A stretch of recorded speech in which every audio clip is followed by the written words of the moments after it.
Meu nome é Jefferson Maia, eu sou aqui do Rio de Janeiro. Eu era mergulhador profissional, trabalhava com mergulho profundo, estava fazendo um curso de especialização na época e fui baleado num assalto, uma tentativa de assalto, quando eu tinha 23 anos. E era véspera do Dia das Mães e, infelizmente, o presente que minha mãe ganhou naquela época foi isso, né? Quando eu fui para a cirurgia, o médico já foi falando. Disse para minha mãe que a situação era bem difícil, já estava bem comprometida, mas que ele ia fazer o possível. E minha mãe se apegou a Deus e entregou, falou: doutor, faz o que for possível que eu sei que vai dar certo. Após a cirurgia, eu lembro que eu saí do centro cirúrgico quando eu recobrei a consciência, pensando em como seria a semana seguinte para eu voltar para o curso. Eles vieram me dando a notícia meio que gradativamente, porque na verdade o que eu venho observando nessa questão da deficiência adquirida por um trauma medular, um trauma de uma maneira geral, ela nunca cai a ficha de imediato. A pessoa fica naquela expectativa de que não foi tão sério. E eu achava que ia suplantar isso, aquela coisa que a gente tem o apego de estar como era antes. Então eu achava, semana que vem eu vou voltar para o curso, vou voltar às minhas atividades. Só que aí depois, com o passar do tempo, com o passar dos dias, a gente vai percebendo que o que se instaurou na nossa vida. É claro que a depressão bate, a mágoa bate, mas eu sempre pensei assim muito claro nisso. Pô, já está difícil.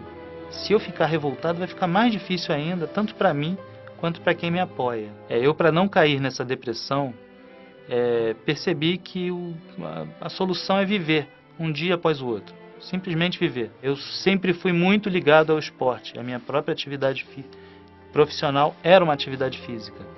Então o esporte para mim foi um ganho.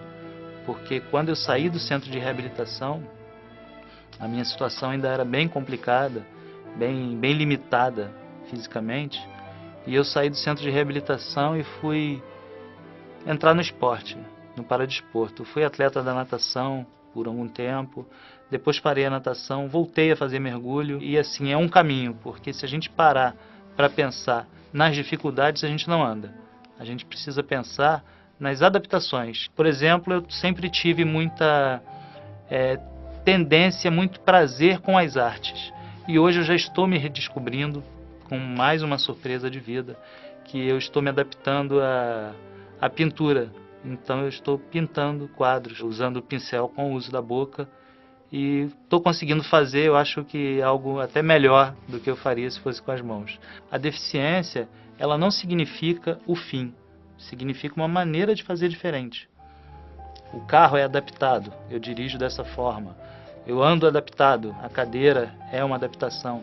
A falta de informação, eu entendo como a pior coisa para a questão da deficiência, pelo fato de limitar mais ainda a pessoa.